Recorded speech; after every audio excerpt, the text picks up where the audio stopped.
So hello everyone, welcome to my channel. My name is Anju और अभी मैं अपने क्लाइंट के लिए ग्राफिक्स डिज़ाइन कर रही हूँ। तो बेसिकली मुझे फेसबुक एड्स भी आता है रन करना। मैंने शुरुआत जब की थी डिजिटल मार्केटिंग की, तो मैंने सबसे पहले फेसबुक एड्स चलाना सीखा था और उसके बाद फिर मैंने ग्राफिक डिज़ाइनिंग सीखी। तो ग्राफिक डिज़ाइनिंग के लिए मैं कैनवा इस्तेमाल करती हूँ। तो कैनवा मुझे ज़्यादा इजी लगता है। अडोबी भी मैंने इस्तेमाल किया, लेकिन अभी मेरा ज़्यादा हाथ कैनवा पे ही सेटअप है। और इस समय जो मेरी लर्निंग है वो है एसईओ के ऊपर। तो मैं इन सभी टॉपिक्स के ऊपर कंटेंट बनाऊंगी अपने चैनल पे। तो अभी तो जो मेरे पास क्लाइंट है, मैं उनके लिए ग्राफिक डिज़ाइन कर रही हूँ, जो कि मैं लगभग साल भर से ऊपर हो गए हैं उनके लिए ग्राफिक डिज़ाइन करते हुए। तो अभी जो मैं कंटेंट बना रही हूँ, इसमें मैं बेसिकली प्री मेड टेम्पलेट्स का ही इस्तेमाल कर रही हूँ। तो नेक्स्ट आने वाले जो भी फेस्टिवल्स हैं, वो सभी फेस्टिवल्स के क्रिएटिव्स मैं उनके लिए सेटअप कर रही हूँ। तो चलिए पहले देख लेते हैं उनकी लिस्ट क्या क्या है आने वाले सितंबर मंथ में। तो सितंबर में है, सबसे पहले डेट्स और इवेंट्स की बात की जाए तो 5 सितंबर को है टीचर्स डे, फॉरगिवनेस डे। 8 सितंबर को है वर्ल्ड लिटरेसी डे। 14 सितंबर को है हिंदी डे और वर्ल्ड फर्स्ट एयर डे। ठीक है। और 15 सितंबर को है इंजीनियर्स डे इन इंडिया। 16 सितंबर को है वर्ल्ड ओजोन डे। 21 सितंबर को है अल्जाइमर डे और इंटरनेशनल डे ऑफ पीस। और 25 सितंबर को है सोशल जस्टिस डे। 26 सितंबर को है डे ऑफ द डीफ। और 27 सितंबर को है वर्ल्ड टूरिज्म डे। ओके। तो ये है इम्पॉर्टेंट डेज एंड डेट्स। उसके बाद आते हैं, ये जो है ये सिख त्यौहार है। तो सितंबर 5 को पड़ेगा ये गुरु गद्दी दिवस ऑफ गुरु रामदास जी का। 7 सितंबर को है ज्योति ज्योत गुरु अमरदास जी का। फिर उसके बाद सितंबर 13 को है गुरु गद्दी दिवस ऑफ गुरु अंगद देव जी। और 16 सितंबर को है ज्योति ज्योत गुरु नानक देव जी का। ठीक है। और इसके बाद जो हमारे फेस्टिवल्स हैं हम उनके बारे में देखते हैं। तो फेस्टिवल्स में है 1 सितंबर को है ज्येष्ठा गौरी विसर्जना। ठीक है। ऐसा नहीं है कि जितने भी इसमें लिखे हैं सभी बनाने होंगे मुझे, लेकिन हाँ कुछ जो बहुत स्पेशल हैं वो ना छूट जाएं। तो वैसे तो मैं कोशिश करूँगी ये सभी बन जाएं जितने भी इसमें दिए गए हैं। तो इस तरीके से पूरा कंटेंट कैलेंडर है। तो ये कंटेंट कैलेंडर मैंने इस साल तैयार किया था। तो इस साल के जितने भी फेस्टिवल्स हैं, ठीक है, दिसंबर तक के, तो दिसंबर तक के मैंने पूरे फेस्टिवल्स जो है तैयार कर लिए हैं कि कौन कौन से फेस्टिवल्स कैसे कैसे जाएंगे।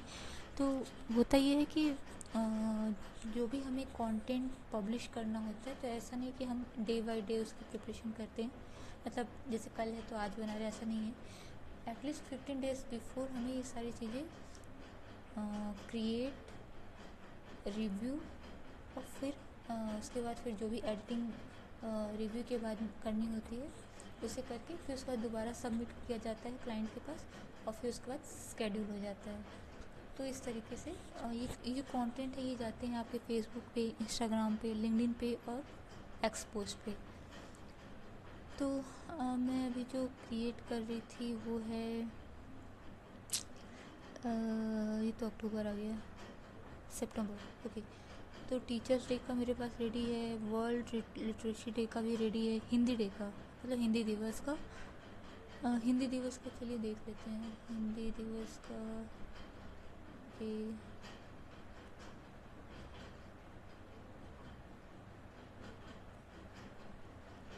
ओके।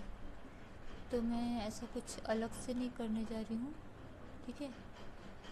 तो यहाँ पे डिज़ाइंस हैं, मैं डिज़ाइंस में सर्च कर लेती हूँ हिंदी दिवस। ठीक है। हिंदी दिवस पोस्टर। इन केस अगर मुझे इसमें नहीं मिलता है, क्योंकि ये जो कैनवा है ये अभी फ्री वर्जन में है, और अगर मुझे इसमें से नहीं मिलता है तो मैं कोशिश करती हूँ फ्रीपिक से कोई अच्छा सा। तो अभी क्या है, मैंने अपने सारे क्रिएटिव्स को एक साथ कर लिया है, जितने भी क्रिएटिव्स मुझे स्केड्यूल करने हैं। तो अब इन सभी स्टैटिक इमेजेस को मुझे अब एक वीडियो फॉर्म में कन्वर्ट करना है, जो कि एक एनिमेशन इफेक्ट डालने पे ही हो पाएगा। तो चलिए शुरू करते हैं। तो एनिमेशन इफेक्ट डालने के लिए यहाँ एनिमेशन का एनिमेट का ऑप्शन है। तो यहाँ पे मैं इस पर्टिकुलर इमेज के लिए मैं पेन लूँगी। पेन बेसिकली आपके एक साइड से दूसरे साइड आपकी इमेज को कन्वर्ट करता है। ओके, अब ये इस इमेज को हम ले जा सकते हैं। इसको भी कुछ ऐसे ही रखना पड़ेगा जैसे कि स्टम्प अच्छा नहीं है, बेस लाइन बहुत अच्छा है। ओके, अब इन टेक्स्ट के ऊपर जो एनिमेशन लगेगा वो ये है, जैसे बाउंस है, बाउंस एक बहुत अच्छा इफेक्ट है, या role. Incoming call from Paparina Kit identified by Truecaller.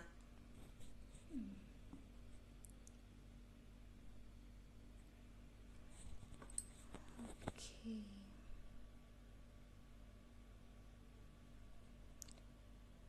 और अब बात करते हैं सेकेंड टेक्स्ट की।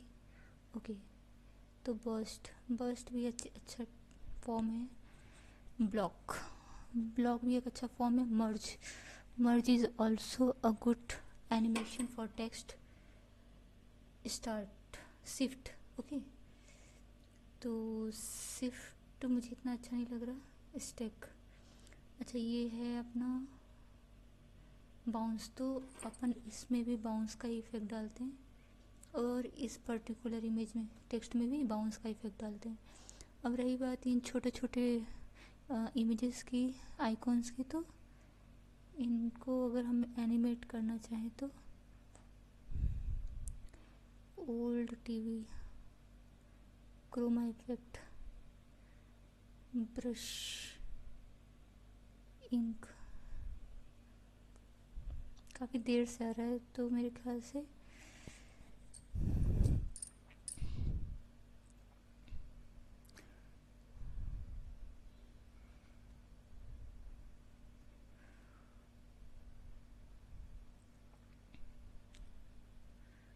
Gradient effect. ओके, तो इस तरीके से अगर मैं आपको इस इमेज को दिखाऊं, रुक जाइए, मैं पहले ड्यूरेशन में चेंज कर देती हूँ इसे। ड्यूरेशन में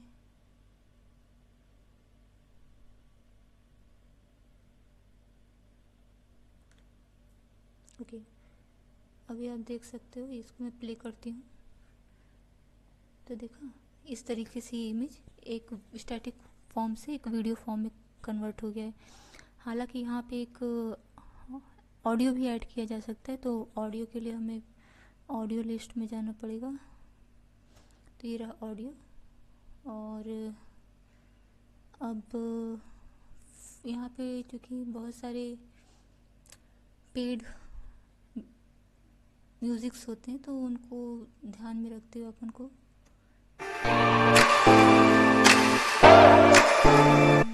इस सुनाई नहीं दे रहा है। And we can just dance the night away until we get no more shake of a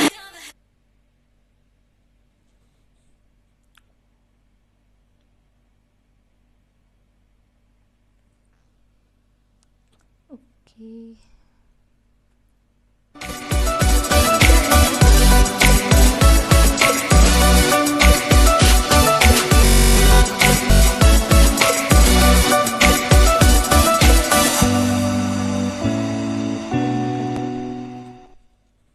अब इसको प्ले करके देखते हैं।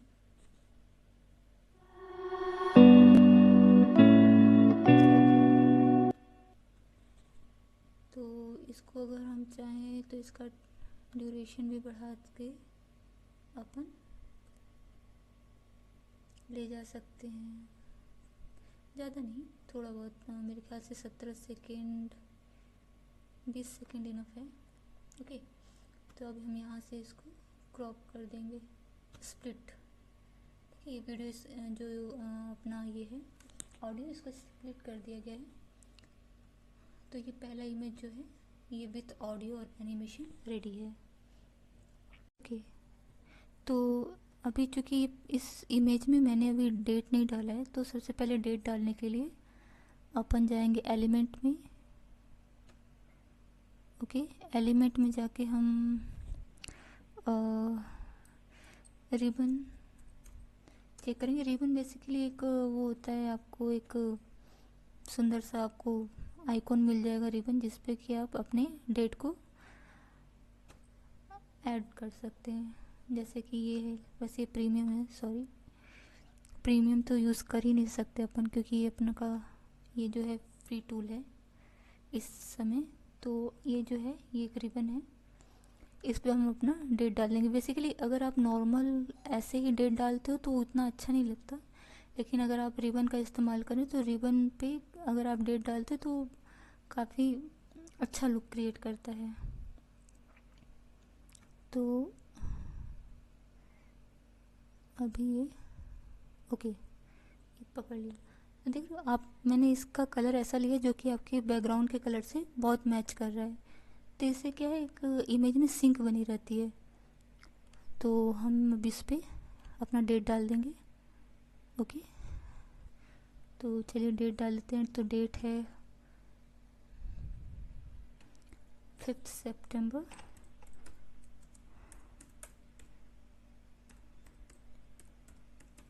2025। ओके,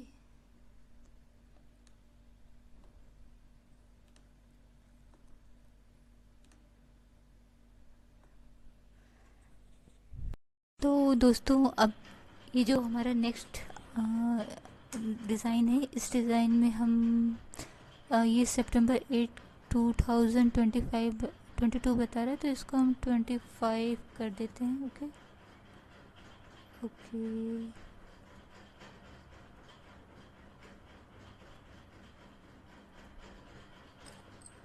ओके, तो ये चूँकि अभी काफ़ी छोटा दिख रहा है, तो इसे हमें थोड़ा सा इंक्रीज़ करना होगा। बेसिकली जब भी आप कोई डिज़ाइन बनाते हैं किसी के लिए भी, चाहे वो क्लाइंट्स हो या कोई कंपनी हो या एजेंसी हो, तो आपको हमेशा ध्यान रखना चाहिए कि आपकी जो टेक्स्ट की अलाइनमेंट है आपके टोटल इमेज के एस्पेक्ट रेशियो से, वो हमेशा इक्वल होनी चाहिए। मतलब कि जितना आप ऊपर स्पेस छोड़ रहे हैं टेक्स्ट के, उतना ही आपको कोशिश करना है कि आप नीचे भी मेंटेन कर पाएँ। इससे क्या होता है, आपके जो एलिमेंट्स हैं उनमें बहुत ही सिंक नज़र आती है, मतलब वो कहीं से भी बिखरे हुए नज़र नहीं आते। और दूसरी बात है, आपकी जो टेक्स्ट है या जो फॉन्ट है उसकी साइज़ बहुत आपको ध्यान में रखनी होगी। जैसे कि आप अगर हेडलाइन लिख रहे हो, तो अगर वो 40 है टेक्स्ट साइज़ में, तो आपको उसका जो सब हेडलाइन है, ठीक है, उसको आपको कुछ कम करके रखना है। चाहे आप उसका 30% ही कम कर दो, ठीक है, लेकिन वो कम होना चाहिए।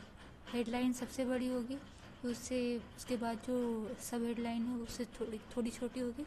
उसके बाद भी अगर आप कोई टेक्स्ट लिख रहे हो उसके नीचे, जैसे कोई मैसेज वगैरह है या कोई विशेष हैं, ठीक है, आपको अगर लिखना है उसके नीचे, तो वो उसकी जो फॉन्ट साइज़ है उसको आपको और भी कम करना होगा। इससे क्या है, एक सिमेट्री बनती है टेक्स्ट की, और वो एक अलाइनमेंट होनी चाहिए। और सब हेडलाइन, सब हेडलाइन और जो नीचे जो थर्ड लाइन होती है टेक्स्ट की, उनमें जो गैप होना चाहिए वो इक्वल होना चाहिए, ताकि वो एक अच्छे सीक्वेंस में नज़र आए। उसके बाद बात की जाए अगर एलिमेंट्स की, जो हम इमेजेस में इस्तेमाल कर रहे हैं, तो आपको कोशिश करनी चाहिए कि आपके जो एलिमेंट्स हैं वो लेफ़्ट साइड से, राइट हैंड साइड से और ऊपर से और नीचे से जो आप स्पेस दे रहे हैं वो एक जैसे हों। मतलब कि ऐसा भी ना हो कि जो अलाइनमेंट है वो एकदम राइट की तरफ चली जाए, या फिर एकदम राइट की लेफ़्ट की तरफ या राइट की तरफ। मतलब ठीक है, हो सकता है कि आप अगर मल्टीपल एलिमेंट्स इस्तेमाल कर रहे हैं, ठीक है, तो फिर बात अलग है। लेकिन अगर आपका कोई जो एलिमेंट है वो एकदम एक ही है, ठीक है, आपका एक ही एलिमेंट है पूरे आपकी इमेज में, ठीक है, तो और अगर वो सबसे ज़्यादा इम्पोर्टेंट फैक्टर रोल कर रहा है आपके इमेज के अंदर, और उसी से सारा इमेज आपका मैसेज प्रोवाइड कर रहा है, तो आपको सबसे ज़्यादा ध्यान रखना है कि उसका left hand side, right hand side से जो डिस्टेंस है, और अपर हैंड साइड से या लोअर हैंड साइड से, तो आपको हमेशा हमेशा ध्यान रखना हो कि वो एकदम मिडल में हो, ठीक है, सेंटर में हो। इसके लिए आप क्या कर सकते हो, आप राइट हैंड क्लिक करो, ठीक है, और यहाँ पे होता है ओके, सबसे पहले आपको एलिमेंट पे क्लिक करना है, फिर उसके बाद राइट हैंड क्लिक, फिर उसके बाद अलाइन टू पेज, ठीक है। अलाइन टू पेज करने के देखिए यहाँ पे लेफ़्ट है, तो लेफ़्ट साइड में जैसे आप करोगे ये जो इमेज है वो लेफ़्ट साइड में डाइवर्ट हो जाएगी, ठीक है। और अगर हम इसको सेंड बैकवर्ड्स, बैकवर्ड मतलब इसके पीछे जो एलिमेंट है ये जस्ट उसके पीछे चला जाएगा, ठीक है। अब ये जो जो एलिमेंट पीछे था वो अब ऊपर आ गया है, ठीक है। सिमिलरली अगर हम देखें इस पर्टिकुलर एलिमेंट को अगर हम टॉप पे करना चाहें तो हम टॉप पे भी ले जा सकते हैं, राइट में भी ले जा सकते हैं, मिडल में भी ले जा सकते हैं। तो फिलहाल हम इसे सेंटर में ले आते हैं, ठीक है, सेंटर में ले आते हैं। दूसरी बात ये नीचे चला गया है तो हम इसे लेयर्स में करके ब्रिंग फॉरवर्ड कर सकते हैं, ठीक है। तो बेसिकली लेयर का मतलब यही होता है कि आपके जो मल्टीपल एलिमेंट्स एक दूसरे के ऊपर अगर हैं तो आप उनको, आप किस चीज़ को फ्रंट में रखना चाहते हैं, किसको बैक में रखना चाहते हैं, लेफ़्ट राइट, ये सब आप राइट हैंड क्लिक करके उसको मैनेज कर सकते हैं। जैसे लेयर्स में जाएंगे तो ब्रिंग फॉरवर्ड है, ब्रिंग टू फ्रंट है, सेंड बैकवर्ड है, सेंड टू बैक है, और शो लेयर्स। शो लेयर्स में क्या होता है, आपको जितने आपकी इमेज के ऊपर जितने भी आइकॉन्स हैं, टेक्स्ट हैं और इमेजेस हैं, मतलब ठीक है, वो सभी आपको इसमें दिखेंगे और आप इनको अपने हिसाब से ऊपर नीचे करके अपने जो भी जिसे भी आप मैनेज करना चाहते हो उससे आप इसके थ्रू मैनेज कर सकते हो ऊपर नीचे करके। अब देखो जैसे इस इमेज में जो ये जो टेक्स्ट लिखा है ये बहुत ही छोटा है, मतलब ये रीडेबल नहीं है। बहुत सारे क्लाइंट्स होते हैं जो जिनकी एज हो जाती है 40 अबव, तो उनको क्या है, पढ़ने में बहुत इशू होता है। तो आप कोशिश करें जब भी आप किसी क्लाइंट्स के लिए इमेज बना रहे हो तो जो टेक्स्ट है वो थोड़ा बोल्ड हो, बड़ा हो, ताकि वो रीडेबल हो। क्योंकि ऐसा नहीं है कि आपके जो कंटेंट है, जो इमेजेस हैं या जो ग्राफिक्स हैं वो सिर्फ यंग एज के लोग ही देख रहे हैं। हो सकता है अगर आप किसी क्लाइंट के लिए काम करें तो हो सकता है जो उनकी एज ग्रुप, जो उनकी ऑडियंस है, उनकी जो एज ग्रुप होगी वो 40 प्लस हो सकती है। तो 40 प्लस में एक कॉमन सेंस की अगर हम बात करें तो हो सकता है वो उन्हें अगर रीडेबिलिटी में इशू है तो वो रीड नहीं कर पाएंगे, और हो सकता है आपको वो इमेज आपकी जो क्रिएटिव है उसको स्क्रॉल अप कर दें। तो आपको चाहिए कि आपका जो कंटेंट है, आपका जो ग्राफिक्स है, उसमें हर एक चीज़ बोल्ड हो ताकि वो एक बार में समझ में आ जाए, ठीक है। और कोशिश यही करिए कि कम से कम शब्दों में आप अपनी इमेज के थ्रू या ग्राफिक्स के थ्रू अपना मैसेज दे सकें, ठीक है। कई बार ऐसा होता है कि जो बड़ी बड़ी कंपनियां होती हैं उनकी आप इमेज देखोगे, मैक्सिमम टू मैक्सिमम वो 3-4 वर्ड्स के अंदर ही उनका जो ग्राफिक्स है वो कंप्लीट हो जाता है और बहुत ही सुंदर ग्राफिक्स बनाते हैं, सही बात। तो लेकिन अगर आप इनिशियल स्टार्टिंग में हैं इस बात को आप ध्यान में रखिएगा, ठीक है। जैसे कि मैंने अभी जो भी बात बताई है, आपका टेक्स्ट अलाइन होना चाहिए आपके ग्राफिक्स से, ठीक है, और स्पेस मेंटेन करना चाहिए, और जो एलिमेंट है उसको आपको ध्यान में रखना है, जो वर्ड्स हैं उनकी और जो टेक्स्ट है उनकी साइज़ को अप्रोप्रिएट रखना है ताकि वो रीडेबल भी हो और सुंदर भी दिखे, ठीक है।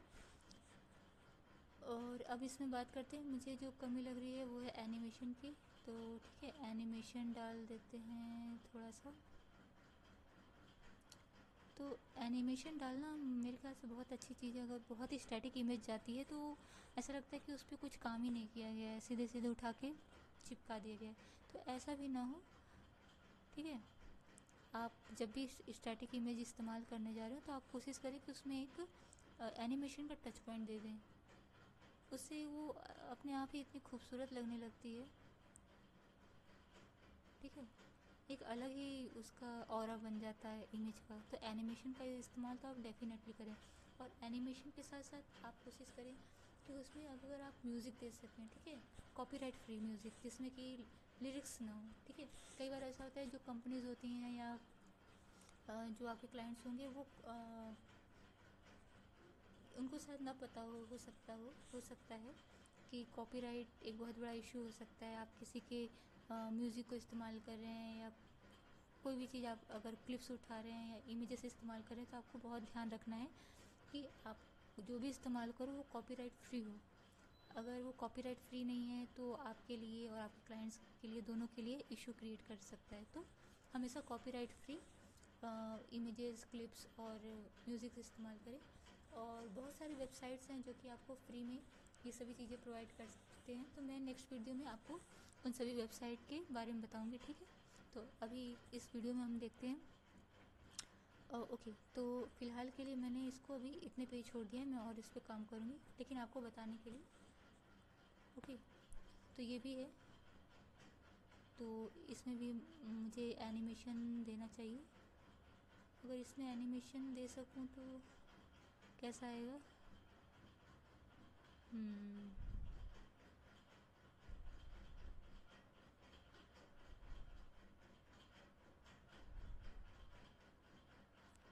एनिमेशन देते समय आपको ध्यान रखना है कि कौन सा एनिमेशन बेस्ट सूट कर रहा है, ठीक है। तो ऐसा नहीं कि कुछ भी उठा के डाल दिया। थोड़ा कोशिश करें, थोड़ा टाइम दें अपने इमेजेस के ऊपर, ग्राफिक्स के ऊपर, कि उसको किस तरीके से ब्यूटीफाई किया जा सकता है। हो सकता है आपने जो सेलेक्ट किया हो दूसरा जो होता है वो उससे भी अच्छा हो। तो हर एक एनिमेशन को और फॉन्ट को और इन सब चीज़ों को, कलर कॉम्बिनेशन को हमेशा ध्यान में देख के चीज़ों को तैयार करें। जल्दबाजी में कोई भी क्रिएटिव मत रेडी करें, क्योंकि जल्दबाजी में कभी भी अच्छा नहीं बनता है। तो जब भी आप क्रिएटिव बनाएं हमेशा अपना मन लगा के बनाएं, क्योंकि और दूसरी बात ये भी है कि अगर आप क्रिएटिव बनाने जा रहे हैं तो सबसे पहले आप क्रिएटिव जो बाकी हैं, जैसे पिंटरेस्ट है, pinterest.com पे आप जाइए और वहाँ पे आप जो भी क्रिएटिव आप बनाना चाह रहे हो उससे जुड़ी हुई जो भी क्रिएटिव वहाँ पे ऑलरेडी पड़े हुए हैं उनसे इंस्पिरेशन लीजिए। देखिए वो किस तरीके के कलर्स का इस्तेमाल कर रहे हैं, कैसे इलस्ट्रेशन का इस्तेमाल कर रहे हैं और किस तरीके के आइकॉन्स हैं, क्या चीज़ें हैं, उनका फ़ॉन्ट कैसा है, स्टाइल क्या है, म्यूज़िक कैसा है, एनिमेशन कैसा है। उसके बाद आप जब बनाओगे ना तो आपका जो जल्दबाजी में बनाया हुआ इमेज है या ग्राफिक्स है उससे कई गुना बेटर वो निकल के आएगा और आप खुद ही आश्चर्य हो जाओगे कि यार मेरे अंदर इतनी अच्छी हुनर भी है कि मैं बना सकूँ या, ठीक है। तो कभी भी जल्दबाजी में मत बनाइए। जब भी वो एक रॉ मटेरियल ज़रूर रखिए अपने पास जिस पे आप काम कर सकें, क्योंकि कई बार होता है अगर आप स्क्रैच से बनाएंगे तो आपका टाइम ज़्यादा कंज्यूम होता है। तो ऐसा ज़रूरी नहीं कि हर बार आप स्क्रैच से ही बनाओ, लेकिन कुछ चीज़ें होती हैं कि आपको स्क्रैच से ही बनानी होती है। जैसे कोई न्यूज़ में कोई बड़ी चीज़ आ गई, आपको बनाना है उसके ऊपर, ठीक है, बधाई देनी है, तो ऐसा ज़रूरी नहीं कि आपको अचानक से कुछ मिल ही जाए। तो वहाँ पे आपको थोड़ा दिमाग लगाना पड़ता है और कई लोग बनाते ही बहुत सुंदर है, तो आप उनसे इंस्पिरेशन ले, कॉपी ना करें लेकिन अपना कुछ उसमें ऐड ऑन करके उसको एक यूनिकनेस डालने की कोशिश करें।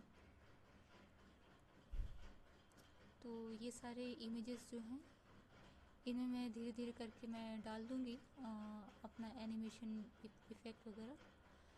तो आज के इस वीडियो में इतना ही, मिलते हैं नेक्स्ट वीडियो में। अगर आपको ये वीडियो अच्छी लगी हो तो लाइक ज़रूर करें और सब्सक्राइब ज़रूर करें चैनल को, और मिलते हैं नेक्स्ट वीडियो में। तब तक के लिए बाय।